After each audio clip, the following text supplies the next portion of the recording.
से पहले वो फाइटोप्लैंक्टॉन्स में, फिर फाइटोप्लैंक्टॉन्स से जूप्लैंक्टॉन्स में, फिर मछलियों में पहुंचा। ये ऊपर एक और चार्ट दिख रहा है, इसमें हम इसकी चर्चा करेंगे अभी, ठीक है। तो जो पानी में 10 के घात -4 था वो छोटी बड़ी मछलियों में पहुंचते तक 10 के घात -1 हो गया, और ये उन मछलियों को खाने वाले पक्षियों में पहुंचते पहुंचते तक 8 ppm हो गया। अब इसको देखिए और इसको देखिए, ये मेरे हिसाब से 80 गुना से भी ज्यादा ये बढ़ चुका है बर्ड्स में यहां तक। तो आप सोचिए कि जो पानी में -4 था, 10⁻⁴, ये पक्षियों के पहुंचते तक 8 हो गया। अब एक और चार्ट देखिए, यहां पर -4 देखा था आपने, अब यहां पर -3 कर दीजिए। मतलब -4 के बजाय -3 सिर्फ 10 गुना ज़्यादा है। तो पानी में अगर ये 10 गुना ज़्यादा हुआ तो मछलियों में ये 1 ppm हो गया। देखिए मतलब अब यहाँ से 10 गुना मछलियों में हो गया, ठीक है, और बर्ड में हो गया 20 ppm। तो सोचिए कि बर्ड की क्या हालत हो जाएगी, क्योंकि ये 1 ppm स्तर में 0.1 ppm स्तर में भी बहुत जहरीला हम मान रहे थे। तो आप सोचिए कि इन दोनों अवस्थाओं में इन पक्षियों की क्या स्थिति हो जाएगी। अब ऊपर हम देखते हैं कि कैसे पहुंचता है। पानी में पहुंचा मर्क्यूरी का आयन, ये देखिए, तो एनारोबिक बैक्टीरिया इसको मेथिल मरकरी में कन्वर्ट कर दिया। अब मेथिल मरकरी से ये पहुंचा प्लैंक्टॉन्स में। अब ये प्लैंक्टॉन कौन है? पहले पहुंचा ये फाइटोप्लैंक्टॉन में। फाइटोप्लैंक्टॉन का मतलब है वो छोटे छोटे जीव, सूक्ष्म जीव, एक कोशी, कुछ बहुकोशी भी हो सकते हैं, जो प्रकाश संश्लेषण करते हैं, वो फाइटोप्लैंक्टॉन्स हैं। और जो नहीं कर सकते वो जूप्लैंक्टॉन्स हैं। तो जो जूप्लैंक्टॉन्स हैं वो फाइटोप्लैंक्टॉन को खाते हैं, और इन दोनों को खाते हैं फिश, ठीक है। तो ये देखिए, ये जो प्लैंक्टॉन्स हैं जिनमें जूप्लैंक्टॉन्स और फाइटोप्लैंक्टॉन्स दोनों आते हैं, इनको कौन कौन खाते हैं? तो देखिए, छोटे फिश भी खा रहे हैं, इंसेक्ट भी खा रहे हैं, है ना। छोटे फिश को बड़े फिश भी खा रहे हैं, बर्ड्स भी खा रहे हैं, बड़े फिश को मानव खा रहा है ना। तो बर्ड में और मानव में कई तरह से आप देख सकते हैं ये पहुंच रहा है मरकरी का विषाक्तता। अब इसी कारण से मैंने अभी कुछ देर पहले कहा था कि अगर आप फिश खाते हैं या मांसाहारी फूड खाते हैं तो आप में ये भारी धातु विषाक्तता थोड़ी जल्दी पहुंचेगी, ऐसा है, ठीक है। अब खाद्य श्रृंखला के प्रत्येक स्तर पर मरकरी सांद्रित हो जाती है। इसका मतलब है कि जैसे जैसे हम ऊपर जा रहे हैं, आप देखे होंगे मरकरी की मात्रा ज्यादा होते जा रही है। तो ये देखिए, मिनी माता जो हम बात कर रहे थे, जापानी लोग जो खाए थे, मिनी माता खाड़ी से प्राप्त मछलियों में मरकरी का उच्च स्तर पाया गया, ठीक है। और इसी कारण से उनको खाने वाले लोगों में ये रोग हुआ था, जिसको हम मिनी माता रोग के नाम से ही जानते हैं। अब यहाँ पर दो नदियों के बारे में चर्चा कर रहा है, एक है लेक एरी और एक है सेंट क्लियर। ये दो नदियां हैं, इनकी मछलियों में 0.1 से 3.5 ppm तक मरकरी पाया गया। और इसके कारण से वहाँ खाने वाले लोगों में जब ये प्रॉब्लम आने लग गई तो वहाँ के जो व्यापार है, मत्स्य उद्योग है, उनको बंद कर दिए गए और मछली पकड़ना उन नदियों से बंद कर दिया गया, ताकि लोगों तक एक जो खराब मछली ना पहुँचे और वो बचे रहें। अब मरकरी विषांकन से बचने के क्या उपाय हो सकते हैं? तो पहला उपाय है कि आप शाकाहारी बनिए, क्योंकि आपने देखा कि पौधे में ही सबसे पहले पहुंच रहा है और सबसे कम मात्रा में है, और जैसे जैसे ऊपर आप जाएंगे तो इनकी मात्रा बढ़ रही है, ठीक है। और दूसरा, मरकरी का उपयोग जिन जिन चीजों में होता रहा है अभी तक बनाने में, उनका उपयोग, उनका उत्पादन बंद कर दिया जाना चाहिए, जो कि अब किया जा चुका है पिछले 15-20 सालों में। यूएसए की एनवायरमेंटल प्रोटेक्शन एजेंसी तथा स्वीडन की पर्यावरण एजेंसी ने मरकरी विषांकन से बचने के लिए कुछ सुझाव दिए हैं। क्या सुझाव दिए हैं? पहला, क्लोर एल्कली उद्योग द्वारा मरकरी इलेक्ट्रोड के स्थान पर नवीन तकनीक अपनाना चाहिए। तो मैंने अभी बात किया था कि क्लोर एल्कली उद्योग जो है वो वेल्डिंग के लिए इलेक्ट्रोड बनाते थे मरकरी वाला, ठीक है, उससे ये विषांकन ज्यादा पहुंच रहा था। अब ये चीजें बंद हो चुकी हैं, अब दूसरी चीजों से बनाया जाने लगा है। समस्त एल्किलाइन मरकरी पीड़कनाशी पर रोक लगाई जानी चाहिए, और ये हो चुका है ऑलरेडी, है ना। अब जो इंसेक्टिसाइड आते हैं उनमें मरकरी तो अब नहीं है, कम से कम। और दूसरा चीज ये है ना जी कि मरकरी ऑलरेडी एक महंगी धातु है, तो अब जो है इतनी ज्यादा महंगाई बढ़ चुकी है कि इंसेक्टिसाइड बनाने में अगर हम मरकरी का उपयोग करते हैं तो काफी महंगी पड़ेगी और वो नहीं बिक पाएगी। समस्त मर्क्यूरियल पीड़कनाशी पदार्थों का चुने हुए स्थानों पर उपयोग हो, अब तो बिल्कुल उपयोग ना हो, ऐसा हो गया है। नदियों तथा झीलों के पूर्व में संक्रमित तलछटों में अत्यंत विषैला मरकरी, ये यहाँ पर HG है अभी, मरकरी, मेथिल मरकरी अनेक वर्ष तक रहेगा। इनके उपचार के लिए नवीन तकनीक का परीक्षण किया जा रहा है, और नवीन तकनीक ये है कि नदियों में, झीलों में जहाँ से ज़्यादा पानी वगैरह पीते हैं लोग या मछली वगैरह निकालते हैं, उनकी तलछट मतलब नीचे जमीन में कीचड़ में जो मरकरी पहुंचा हुआ है, उस कीचड़ को निकाल करके कहीं और डंप किया जाए तो वहां पर मरकरी की मात्रा थोड़ी कम हो सकती है पानी में, ठीक है। लेकिन ये काफी महंगी प्रक्रिया है और ज्यादातर जगहों पे ये संभव नहीं है। अब दो चीजें और हमको पढ़ना है। एक है कैडमियम और दूसरा है आपका सीसा। इन दोनों का हम यहाँ पर अब विषाक्तता पढ़ेंगे। तो अविषालुता का मतलब भी विषाक्तता होती है, ये बात मैंने पहले ही बता दिया है, तो थोड़ा ध्यान रखेंगे। तो प्रकृति में कैडमियम जिंक खनिज के साथ मिलता है। अब देखिए इसको थोड़ा सा रिलेट करिए। जिंक हमारे शरीर के लिए एक आवश्यक धातु है, ठीक है। जब हमारे शरीर में अतिरिक्त कैडमियम पहुंचता है तो वो जिंक के साथ, हमारे शरीर में जिंक के साथ कॉम्बिनेशन बना लेता है और उसी के साथ वो उत्सर्जित भी हो जाता है या एकत्र हो जाता है शरीर में। तो हमारे शरीर में जिंक मुक्त रूप में नहीं मिल पाता है शरीर को, और शरीर की जो प्रतिरक्षा प्रणाली है वो डिस्टर्ब होने लगती है।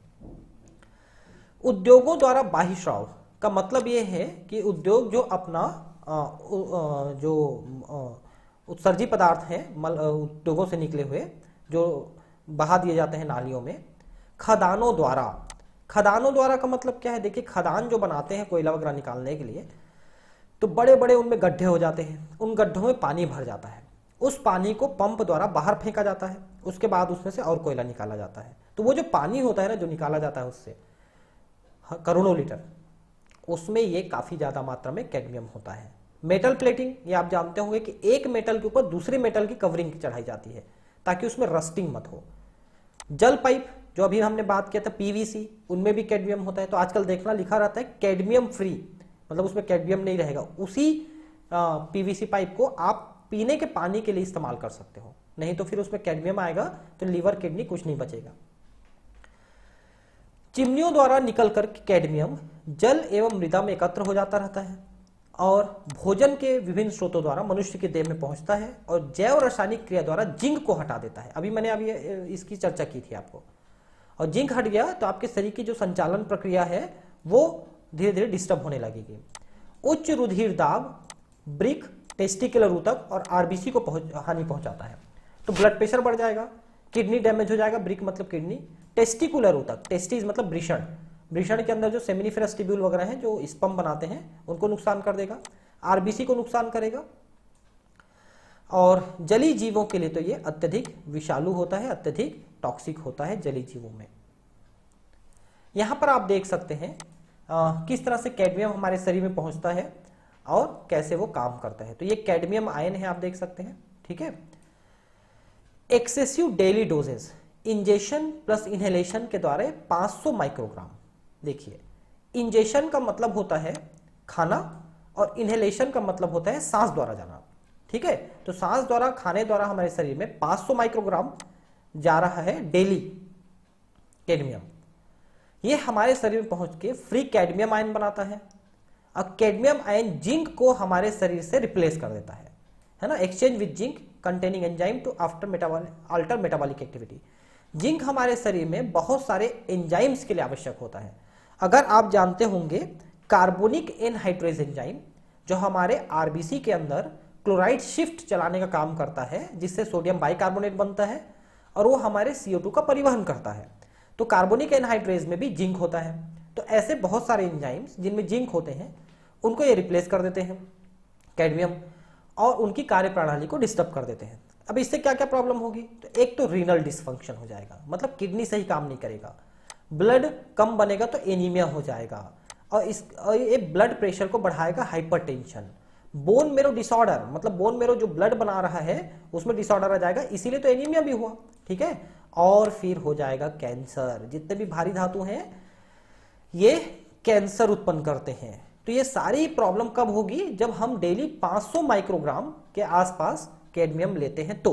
लेकिन अगर कम लेते हैं तो क्या होगा, देखिए नॉर्मल डेली डोजेज अगर माइक्रोग्राम में देखें तो कुछ माइक्रोग्राम हम सांस के द्वारा और 50 माइक्रोग्राम हम खाने के द्वारा ले रहे हैं, तो बहुत कम पहुंच रहा है, ठीक है। बाइंड्स कंप्लीटली टू मेटेलोथियोनिन प्रोटीन, ठीक है।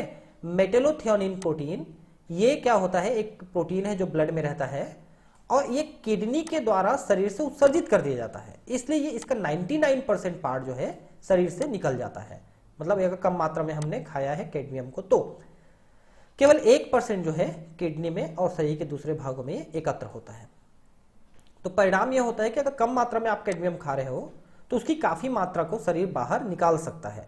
और यही कारण है देखिए कि आप जो आज खाना पीना ले रहे हैं, सब्जी भाजी खा रहे हैं, फल फ्रूट खा रहे हैं, उन सब में इन सब भारी धातुओं की और दूसरे जितने भी टॉक्सिक मेटल्स हैं, मटेरियल्स हैं, उनकी काफ़ी ज़्यादा मात्रा है। लेकिन फिर भी आपका शरीर काफ़ी हद तक सही ढंग से चल रहा है, क्योंकि शरीर की एक विशेषता है कि वो जो अनावश्यक चीज़ें हैं, जहरीली चीज़ें हैं, उनको अपने शरीर से बाहर निकाल सकता है। जापान में कैडमियम विषांकन के कारण से इटाई रोग हो गया था, जिसमें अनेक व्यक्तियों की अस्थियां कमजोर हो गई थी। ठीक है, बोन्स जो है कमजोर हो गए, और उच्च स्तर होने पर ये किडनी को और ब्लड के आरबीसी को, बोन मेरो को ये बहुत नुकसान पहुंचाते हैं, और इसके कारण से इन सब अंगों में जो है प्रॉब्लम आनी शुरू हो जाती है, रोग उत्पन्न होने शुरू हो जाते हैं। तो इस तरह से आप देखिए कि कैडमियम भी एक काफी ज्यादा विषाक्तता वाली धातु है। अब है लास्ट में सीसा अविषालुता, मतलब सीसा द्वारा यानी लेड के द्वारा उत्पन्न कौन कौन से विषैलेपन है, ये हम देखेंगे। प्रकृति में लेड प्रचुरता से सीसा खनिजों में मिलता है। ठीक है, काफी ज्यादा मात्रा में मिलता है। अन्य धातुओं की तुलना में सीसे की अधिक मात्रा होती है पर्यावरण में। वायु प्रदूषण के स्रोत के रूप में सीसा युक्त पेट्रोल से मिलता था। यहां पर है लिखना अब गलत हो जाएगा, देखिए क्या है, मैं आपको बताता हूं। सन 2000 से पहले, आज 2020 चल रहा है, 2000 से पहले एक केमिकल होता था जिसको हम बोलते हैं टेट्रा एथिल लेड, C2H5 है ना, ये 4 टाइम्स और इसमें लेड। ठीक है, ये लेड, ये है टेट्रा एथिल लेड। इसका प्रयोग होता था पेट्रोल में मिलाने के लिए। क्यों मिलाते थे? पेट्रोल जो है, पेट्रोल इंजन में, गाड़ियों में जब पिस्टन में जलता है तो वहां पर एक प्रक्रिया होती है जिसको हम कहते हैं नॉकिंग। और नॉकिंग से क्या होता है कि इंजन को नुकसान पहुंचता है, मतलब इरेगुलर बर्निंग है एक प्रकार से पेट्रोल का, मतलब सही ढंग से नहीं जलता, उसको नॉकिंग कहते हैं। लेकिन अगर पेट्रोल में ये केमिकल मिला दिया जाए टेट्राएथिल लेड, तो ये नॉकिंग की जो प्रॉब्लम है वो खत्म हो जाती है, तो पेट्रोल इंजन जो है ज्यादा अधिक समय तक चलता है। लेकिन ये जो लेड है ये उस धुएं के साथ बाहर आता है और पर्यावरण में पहुंचता है। अब पर्यावरण में पहुंचा तो सांस के द्वारा अंदर जाएगा, किडनी, लीवर, हार्ट, ब्रेन सबको नुकसान पहुंचाता था। तो सन 1998 से लेके सन 2000 के बीच में 2-3 सालों में गवर्नमेंट ने एक स्ट्रांग डिसीजन लिया और इसका प्रयोग जो है पेट्रोल में डालने से रोक दिया गया। पेट्रोल में अब इसका प्रयोग नहीं किया जाने लगा। तो उस समय जो पेट्रोल पंप थे उनमें हरे हरे ऐसे राइटिंग्स में लिखे रहते थे ग्रीन कलर में, अनलेडेड पेट्रोल। ठीक है, ये अब आज की आपकी पीढ़ी को शायद ध्यान नहीं होगा, ये बात काफी पहले की बात है, 20 साल पहले की बात है, लेकिन हम लोग को ध्यान है कि उस समय सारे पेट्रोल पंप में अनलेडेड पेट्रोल करके लिखा रहता था। फिर धीरे धीरे वो लिखने की परंपरा खत्म हो गई क्योंकि वो अनलेडेड ही आने लगा। अब लोगों को इसके बारे में मालूम नहीं रहता है, ऐसा है। ठीक है, वायुमंडल में अगर ये लेड पहुंचता था तो बारिश के द्वारा, कोहरे के द्वारा ये जमीन पर आता था और जमीन में एकत्र हो जाता था। तो उस समय जितनी ज्यादा गाड़ियां जिस जगहों पे चलती थी उतनी ज्यादा सीसा वहां के मृदा में पाई जाती थी। आप देख सकते हैं 1000 से 4000 मिलीग्राम प्रति केजी सांद्रता में पाई जाती थी। 1 किलोग्राम में 1000 से 4000 मिलीग्राम, मतलब 1 किलोग्राम में 1 ग्राम से भी थोड़ा बहुत कम ज्यादा ये पाई जाती थी। आप सोचिए कितनी ज्यादा लेड पाई जाती थी उन जगहों के मृदा में। एक शहरी नागरिक द्वारा भोजन द्वारा लगभग 200-300 माइक्रोग्राम प्रतिदिन और वायु एवं जल के द्वारा 10 से 15 माइक्रोग्राम प्रतिदिन सीसा उसके शरीर में पहुंचता है। तो आप सोच सकते हैं अगर इतनी ज्यादा मात्रा में सीसा पहुंची तो उस व्यक्ति का क्या होगा। ठीक है, तो देखिए अब यहां पर मैं आपको बताता हूं क्या हो रहा है। एक्चुअली पूरे शरीर में टोटल पहुंचता है 225 माइक्रोग्राम। ठीक है, लेकिन इनमें से जो 200 माइक्रोग्राम है शरीर उसको उत्सर्जित कर देता है, इसलिए सिर्फ 25 माइक्रोग्राम ही शरीर में एकत्र हो पाता है और इसी से प्रॉब्लम होता है। तो देखिए कहां कहां से पहुंच रहा है।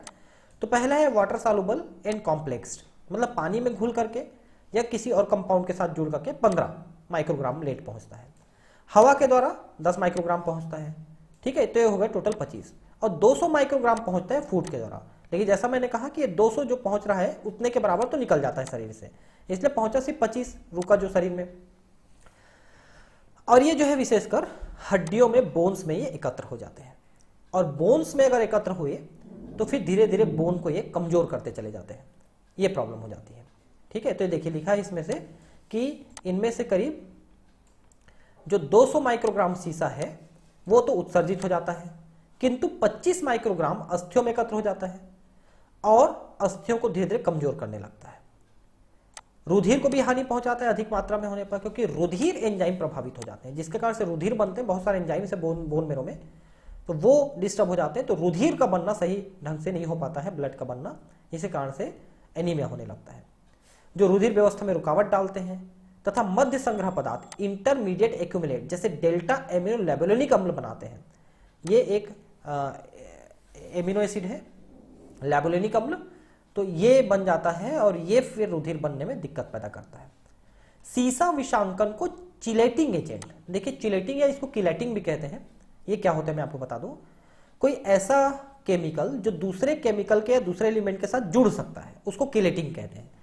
तो मैं आपको बता दूं कि कैल्शियम आयन एक ऐसा एजेंट है जो लेड के साथ जुड़ सकता है और शरीर से बाहर निकल सकता है। तो जिनको लेड की विषाक्तता हो गई है, ज्यादा लेड पहुंच गया शरीर में, उनको कैल्शियम का घोल पिलाया जाता है। ठीक है, और इस घोल को किलेट घोल कहते हैं और ये फिर लेड के साथ जुड़ करके शरीर से बाहर निकलने लगता है, तो शरीर में लेड की मात्रा धीरे धीरे उनमें कम होने लगती है, ये यूरिन के माध्यम से शरीर से बाहर निकलने लगता है। इस तरह से लेड विषाक्तता को शरीर से थोड़ी सी कम की जा सकती है। तो ये हमारा कंप्लीट हो जाता है भारी धातु विषाक्तता, और मुझे उम्मीद है कि आपको ये लेक्चर पसंद आया होगा। अगर पसंद आए तो जरूर एक बार लाइक कर दें मेरे वीडियो को, है ना, और अगर हो सके तो सब्सक्राइब कर लें। ठीक है, फिर मिलते हैं फ्रेंड्स, है ना, अगली वीडियो के साथ, जिसमें हम बोन्स, क्रोमोसोम्स ये सब पढ़ेंगे, है ना। तो फिर मिलते हैं अगले क्लास में। Thank you, bye.